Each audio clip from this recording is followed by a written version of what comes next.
Alright, welcome to episode 2 of Farthing's Fireside Tales, and tonight I got a story that I really hope you like, and same old thing, gotta watch for the moral at the end.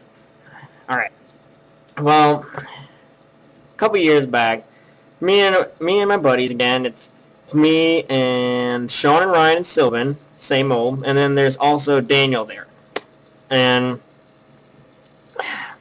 this is about a fruit many of you may know. And this fruit is often considered delicious, but I consider it deadly. This is really unfortunate because it actually does taste pretty nice. And on a hot summer day, totally refreshing. I'm talking about watermelons. Big, juicy watermelon. And apparently I'm allergic. Alright? And I didn't know until this time. And well, basically it's Sean and Ryan, they're twins, and it's their birthday party, right? And I'm over there and we're all having a good time, and essentially the watermelon comes out after we're eating pizza and everything, and they bring out the watermelon, and it's just this huge piece of watermelon just sitting right in front of me. And oh my word, Sylvan, he comes up and he's like, dude, I bet I can beat you at a watermelon eating contest. Like, there's not even going to be a contest because I'm just going to whoop you. And I'm just like, no, I'll take your challenge, sir. Well, that was pretty dumb. Because now, it just did not go well. We started into these watermelons. I got mine in front of me, and I'm munch, munch, munch, munch, munch, munch, munch, munch, munch. Right, and Sylvan basically inhales the damn thing, and I get about halfway through after he's already done, and my throat starts to swell up, and I can't breathe, and so I'm like, you know, all dying and stuff, and it was not a good time, and then everybody's just like giggling, oh, he's choking, that's funny.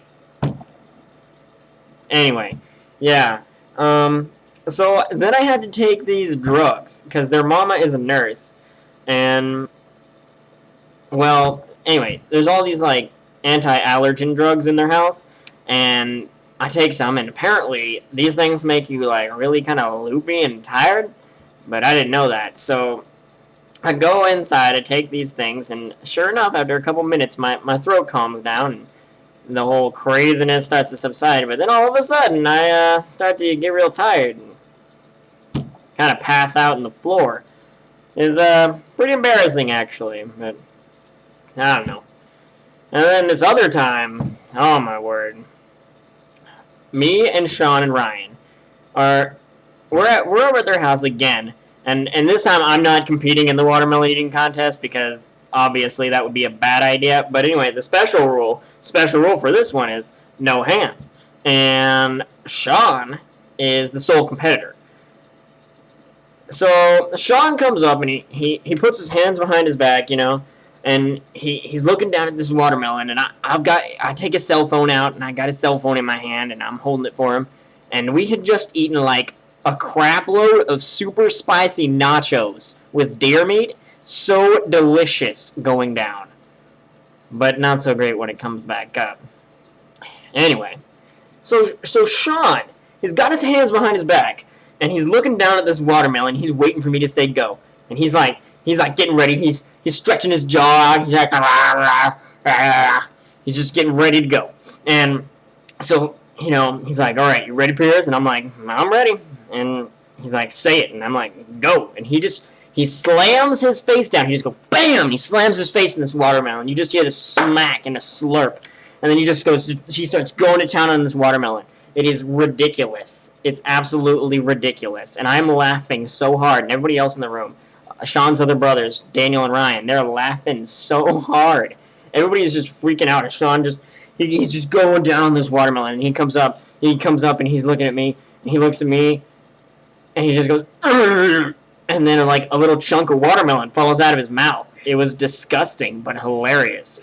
And I'm just laughing so hard, and if I didn't think that was enough, his girlfriend calls right during the middle of this, and I look over at him, and he's a really calm guy around his girlfriend, totally cool and collected, you know, like the strong silent type.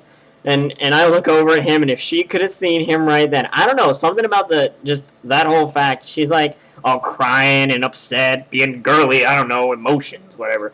Anyway, so basically I answer the phone. I'm like, hey, you know, I don't think he can answer. He really can't talk right now. And I'm like laughing through everything, and then she I don't know, she just starts crying. She thinks she's like breaking up with her or something. I don't know. Anyway, so I hang up the phone, and Sean looks up at me, and he's like, who was there? Who was it, Piers? And I'm like, no, it was your girlfriend, blah, blah, blah. And I just start laughing, and I feel this really weird feeling in my stomach. And I bend over, and I'm laughing, and there's no more air coming out. And then something else comes out. All of our nachos that we had been eating flew all over my hands and my shirt and my pants, and I just, like, friggin' hurled everywhere. There was vomit all over the place. It was so disgusting, but I could not stop laughing and throwing up.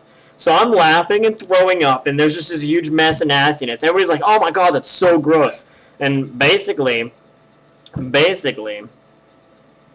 I have to go outside, finish vomiting, come back in, and then tell Sean to go again after we pause.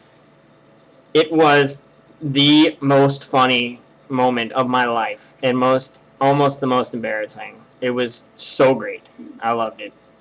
And, well, I guess the moral of these two stories is never bite off more than you can chew, especially when it's something you're allergic to. And also, if you're gonna see something really, really funny, do not eat something that will come back to haunt you, if you know what I mean. Anyway, don't do that. It's a bad idea. You'll throw up all over yourself, and it'll be very embarrassing. Have a good night, and be good to each other.